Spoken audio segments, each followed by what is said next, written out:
I'm going to be speaking with Colonel Phaedra McLean, Deputy Commandant Reserves at the Royal Military Academy at Sandhurst.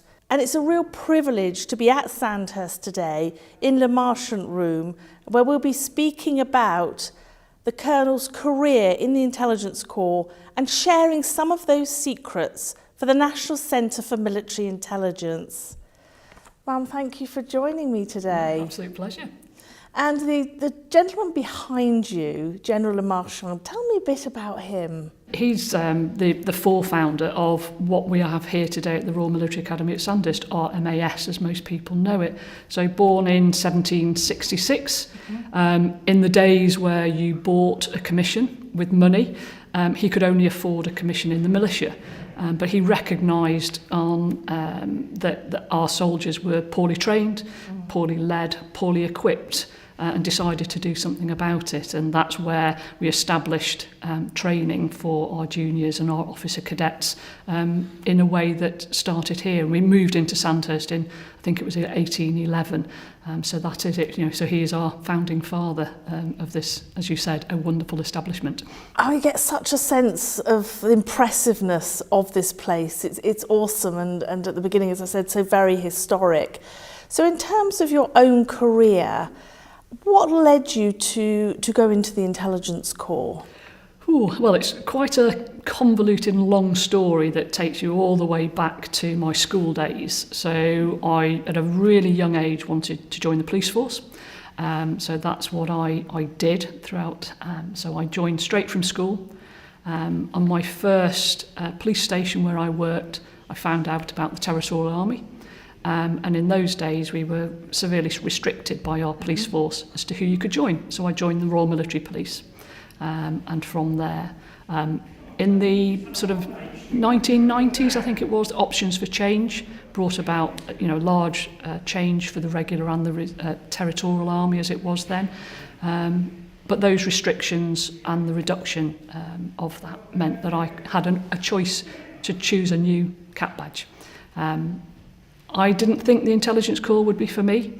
I'm somebody with a few, as was O-levels and CSEs. I've got one A-level, so not something that you would expect, or I expected that would be accepted into the Intelligence Corps, but I was advised that they were looking for all things and for different things, so to have a go, and that's what I did. So that's what led me into the Intelligence Corps, and something that I'd wished I'd actually done sooner, because it's given me so many opportunities and experiences as well. So in terms of the evolution of the reserve, the military intelligence battalions, can you tell me something about that? So when I first joined, I joined the Intensci Group V, so Intelligence and Security Volunteers, and that was the forerunner of what became 3MI Battalion, so 3 Military Intelligence Battalion, headquarters in London and, companies around the rest of the UK. 2008, that split into 2, and that established both 3MI and 5MI, with its headquarters in Colby Newham. And then we had Army 2020 and Future Reserves 20, which brought about a huge amount of change for the Corps.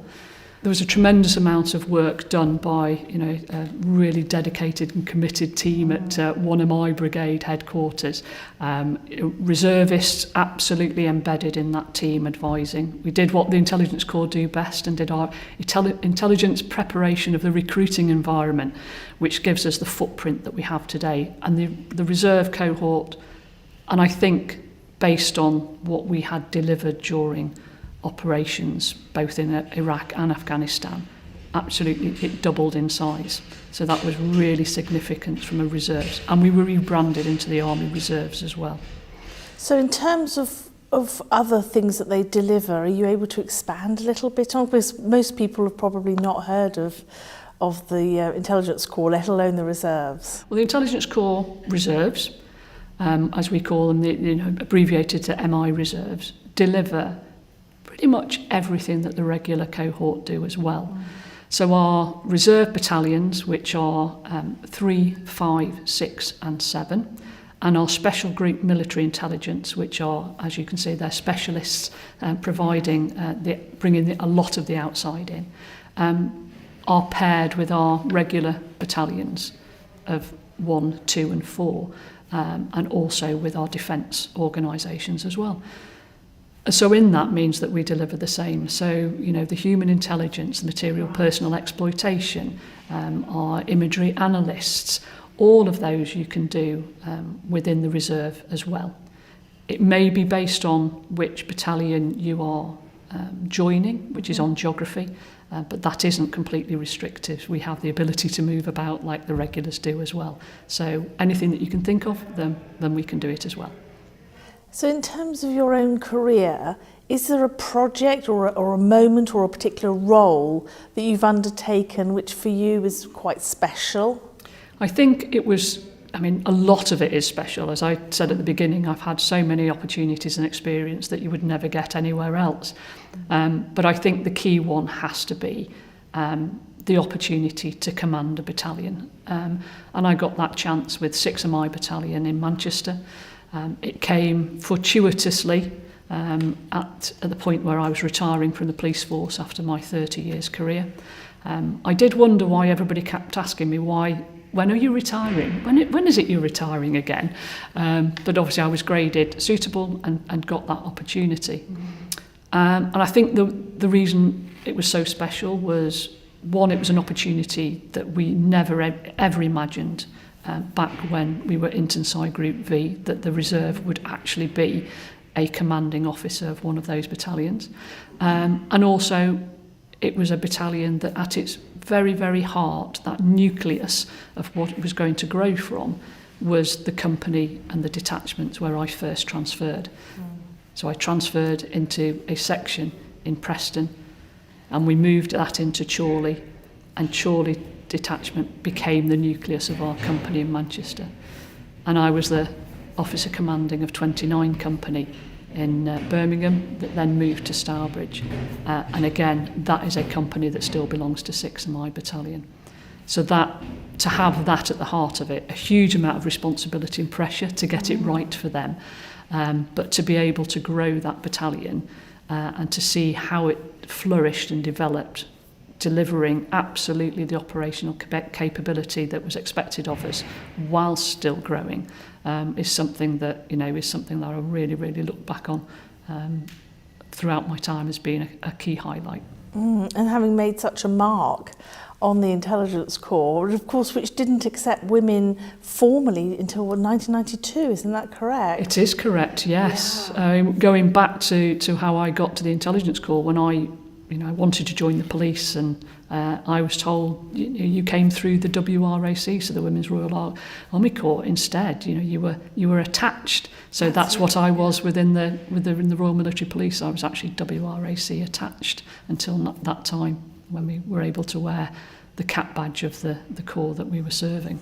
When you look back on your career, do you have any regrets? I think looking back, there is just one that sticks in my mind. And I actually talked about it at the weekend with some colleagues, was the opportunity to mobilise was one that, we didn't see as being available to us. As a police officer, I couldn't volunteer to go away anywhere.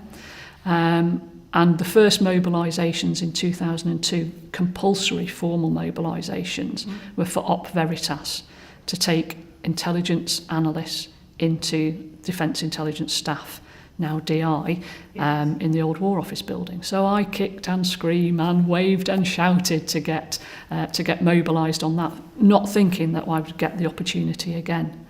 I was fortunate. I got to work on the Gulf desk, covering Iraq, on that build-up to Operation Telic. But of course, at the 6-month point when I was due to go home, back to my job, my company at 29 in both in Preston, Chorley and in Stourbridge were deploying. They were mobilising on Operation Telic, and I wasn't able to go with them. And that was really, really disappointing to not be able to share that experience with them. But I also think it shows that capability of the Army Reserves. Members of that company at 29 Company were part of a field security section on that first deployment, and they provided 7 of the 13 members of a field security unit which is pretty impressive. And does show capability and that willingness to be there when it matters. That's amazing, isn't it? And to get that understanding from you today. So is there a point at which in some ways the reserve services have hindered, or have they helped? I think for myself, absolutely helped. My two jobs, by their nature, I think, have certain synergies. I wasn't in intelligence in the police force. I was a firearms officer. And how did I get to be a firearms officer? I wanted to be a mounted police officer. Having joined a force with no horses, I had to rethink that, and that's where it came in. So found out about Territorial Army, went on my basic training, discovered I could hit the target more than I missed it when I was on the range. I could hold my own tactically against my predominantly male peers. So I thought, and I came back and I thought, do you know what? Well, maybe I could do that within the police. And of course, in those days, no, you can't. So, but that gave me, in time, the confidence to keep pushing the police, to allow me to try. So I became a firearms officer throughout my career. In joining the Territorial Army, in mobilising, again, that gave a confidence. It gave me leadership skills that I didn't have in the police force. It gave me an operational and a strategic view, which as a police constable you not always privy to the bigger picture. And that again took me into a different line of work and operational planning within the police force as well. So it really has given me benefits from both sides. Whether either of them recognise it, I don't know, but certainly it did. So what I'm getting from the comments that you're saying today is that, I mean, you've been at the forefront, haven't you, of pushing for women's roles. I mean, it's incredible. You've been quite a motivator and initiator in transforming how women can serve. I think looking back, I can see that. At the time, you just sort of get on. But yes, I was, the first firearms officer in our force. I was one of the first instructors in the country. I was the first hostage rescue female instructor. I was the first female reserve commanding officer within the MI battalions, and the first female Corps Colonel Reserves of the Intelligence Corps, which was the next job after 6 MI battalion. And as I say, you don't see it in yourself at a young age. That's what I want to do, so I'm going to do it, or at least try. So it's only now I look back and realise that yes, it has been something of a journey, as they use in the parlance of today, but something that I'm really proud of, and hope that yes, I've been somebody that people can follow rather than be the only one. That's what I'd hope to have, that those doors are already, they, if not banging against the wall, they are certainly ajar, and people are, more than welcome to walk through and follow me. In terms of your career as a police officer and balancing that with the Territorial Army and with the reserves, was that particularly difficult and challenging? There's been occasions, but in general, at the start of my career, both in the reserves and in the police, it was relatively simple. I was on a reduced commitment. I was a police officer, and joining the military police, I already had all the skills required. I just needed to have the military piece put in there. So that was a little easier during shifts. We didn't do training nights or weekends. It was moving to the Intelligence Corps, greater commitments. You had training nights and weekends, and when you've only got one weekend off in 5, that weekend being a training weekend can sometimes put pressures on you. But I think the Army Reserves now has become much, much better at recognising that level of commitment and requirement between that. The work-life balance for the reserve is work, but it's family, work and the reserves. So it's a three-way split. And we recognise that there are cycles in people's lives that mean they can't be here all the time. And what we want to do is manage those individuals to get the best out of them, to give them the opportunities as and when they are available without putting that additional pressure on them. So it is doable. So if people are worried about it being too much, look at it. I tell employers, look at it as though somebody is in a football club or a squash club. Most of it will be done in our own time. It won't impact on them. It's just when we need to, we'll go away for a bit longer. Yeah, so what about the challenges. Can you elaborate? You've mentioned some already about, particularly as a woman in this area. Do you want to elaborate on that? Yeah, well, I think it is just being that first female and being that opportunity to get a foot across the threshold to show that you can achieve the same as your male peers. And going back many years, there were not women on firearms, full stop. You will not be able to manage the weapons, full stop. Tactically you didn't play cops and robbers as a child. Well, I did. That's what I wanted to do as a job. So it was just persuading people to give you the opportunity to see whether you could or you couldn't. And the same in the army. I think those perceptions of what females can and can't do was fairly embedded. What I would say is that in both of those organisations have undergone a huge amount of change. I mean, we're talking, 25 and 30 years ago now, that huge amount of change, and that realisation that it isn't all about the strength that you have or the speed that you can run, that there are an awful lot of other ways that you can deliver exactly the same results as anybody else. So those are really the challenge, and it is just having confidence in yourself to have a go. You may not be successful, but at least you've tried and proven to yourself whether you can or you can't. I was bringing those skills to whatever service, whether it's military intelligence or in your case initially with the police.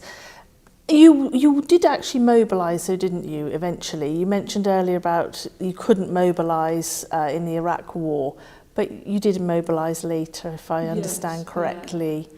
Well, I didn't mobilise in Operation Telek because I had mobilised under Operation Veritas, but that was a shortened mobilisation. We worked in London, we weren't deploying overseas. So that was a really good experience. I was on the Gulf desk. I extended for an extra 5 months so that I covered the warfighting phase. So I felt as though I was supporting my soldiers, even if it was from afar. But what it did mean, it wasn't an operational deployment. Operation Herrick came up. So again, when asked if I would deploy on that, absolutely jumped at the chance to do it. We didn't go to Kandahar. I went into the Operational Intelligence Support Group in Kabul. Again, that opportunity to be briefing Commander ISAF forces in the headquarters, was very similar to briefing at cabinet level and across Whitehall when I was in London. And those opportunities don't come every day, but what a confidence it gives you when you come back home again. And my police force, Cheshire Police, were hugely supportive of that activity. They allowed me to be away for 2 years out of 4, which is quite significant because they were 3 years apart. Yeah. So that was a huge amount of support and confidence on their part for me to come back and use that experience, which helped. In that. And are you able to tell us anything, because some in the audience might not appreciate the kind of work with the briefings, the kind of material in broad terms you might be briefing commanders on? I mean, in both environments, it was predominantly that our national intelligence specific. So what are the input? I mean, we, in simple terms, what are we as intelligence corps officers and soldiers trying to do? We are analysing all of that huge amount of information and giving the commanders at the point of decision the right detail that they need to be able to get it right. And we say, in simple terms, the so what and the what ifs. Yeah. And that's what we were doing. We were delivering to Commander ISAF that national specific, whilst liaising, with the other nations that were in that environment. It was a joint and NATO forces. But across, the whole of that operational theatre, reservists of all sorts of cap badges were providing their skill set, their trade, away from home and family, away from their normal employment, and delivering that operational capability. We were in all that theatre. So for anyone who's looking to join the Army Reserves, or in fact the Intelligence Corps Reserves, what would the environment look like to them? I mean, what's the inspirational message that you would have that would inspire them to join? Well, I think it's it's worth it because it's a diverse organisation. It's full of people who are committed and motivated, who are driven to support their regular counterparts in the army and wider defence. They're looking for that answer, and it's a great group of people. And that diversity for us is absolutely key. We are certainly within the female cohort, over 20% of the MI reserves is female and driving forward and higher every time. And that's what we're looking for, you know, a difference of thought, but different backgrounds, different families, different education, different cultures, different experiences in life, and bringing all of that to bear when making that analysis of the intelligence to deliver to the commander the intelligence that they need at the point of the decision. That's interesting because people may not actually realise just how broad and diverse it is. So finally, can I ask you, so for anyone interested in joining the Intelligence Corps and the Reserves in particular, how would you see the direction going forwards that would excite them and inspire them? Excite and inspire. I just think is don't let anybody say that you can't. Come and have a go. If you're even mildly interested, get in touch. There are so many roles to have a go at that if it's not right for you, the first one, there'll be something else for you to do. And the reserves, you know, any military service is a wonderful experience. It's hugely rewarding. You know, you meet, you know, such a broad range of people and individuals. This course at Sandhurst that I oversee, our commissioning course short, is the most diverse, I think, in the army.